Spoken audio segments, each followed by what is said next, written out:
আজকে সকাল সকাল পাতাকপি নিয়েছি আর মাছের মুড়া নিয়েছি, কাতল মাছের মুড়া। কিন্তু এটা তো আজকে পাতাকপি দিয়ে আর কাতল মাছের মুড়া দিয়ে কিন্তু ঘন্ট করব। তার প্রথমে দেখো কড়াইটা কিন্তু দিয়ে দিয়েছি, গরম হয়ে গেছে। আমি কিন্তু তেল দিয়ে দিচ্ছি, দেখো তেলটা দিয়ে দিলাম। এখন কিন্তু আমি এই দেখো মুড়াটা দেখো কত সুন্দর করে কেটে বেছে নিয়েছি। আমি এই দেখো চোখটাও কিন্তু উঠিয়ে ফেলে দিয়েছি। দেখো হলুদের গুঁড়ো দিয়ে দিচ্ছি আর স্বাদ মতন কিন্তু নুন দিয়ে দিচ্ছি। এখন কিন্তু ভালো করে মিলিয়ে নেব, এপিস করে মাখিয়ে নেব।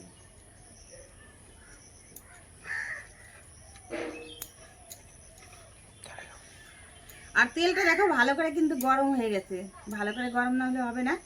দেখো আমি কিন্তু এখন দিয়ে দিচ্ছি, আমি কিন্তু এখন তুলে নিচ্ছি। দেখো থাল সমান একদম মুড়ো। এত বড় মাছের মুড়ো কিন্তু পাওয়া যায় না, যখন খেতে চাই তখন কিন্তু পাই না। তো দেখো সব রকম মাছ আছে, কিন্তু সব রকম মাছ দিয়ে করলে কিন্তু এক স্বাদ, আর এই মাছের মুড়োটা দিয়ে করলে আর এক স্বাদ। তো চলো দেখো মাছের মুড়ো ভেজে নিয়েছি, সেই ভাজা তেলেই কিন্তু আমি ফোড়ন করে দিচ্ছি। কি কি ফোড়ন করবো দেখো, তেজপাতা দিয়ে দিলাম আর একটা শুকনো লঙ্কা আর গোটা জিরে দিয়ে দিলাম। আর দেখো আমাদের বাড়িতে আমরা কিন্তু ঝাল ঝাল খাই, ওই জন্য কিন্তু আমরা ঝাল বেশি দিই। দেখো এক বাটি কিন্তু ঝাল দিয়ে দিলাম। পাতাকপি কেটে রেখেছিলাম, ওটা কিন্তু আমি এখন দিয়ে দেবো। দিয়ে দিলাম, ভালো করে নেড়ে ছেড়ে নেবো।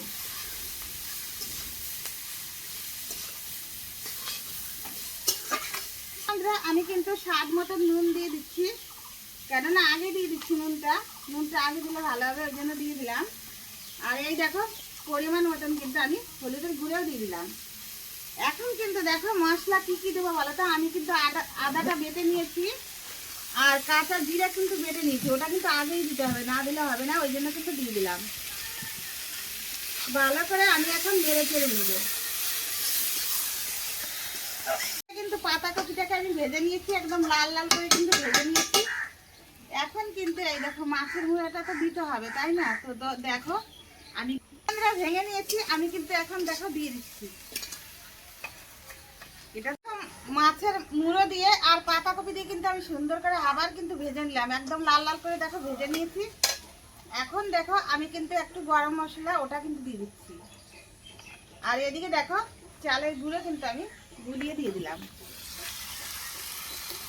ভালো করে কিন্তু আমি একটু নেড়ে ছেড়ে নেব।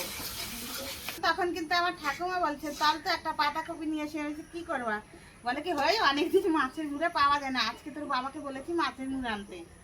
তো আমি বলছি মাছের মুড়োতে কি করবা, বলে কি চল নিয়ে আসি, পাতাকপি নিয়ে এসে এনে কেটে দিয়ে নেবো। আমি বলছি ঠাম্মা এতটুকু পাতাকপি দিয়ে কি হবে, বলে কি দেখ যদি স্বাদ হয় তাই এতেই কিন্তু 10 জন খাওয়া হয়ে যায়। তো দেখো বন্ধুরা আমি কিন্তু একদম আর ঠাম্মার মতন করেছি, ভালো করে করেছি, এতে কিন্তু হয়ে গেছে। আমি কিন্তু এখন নামিয়ে দেবো।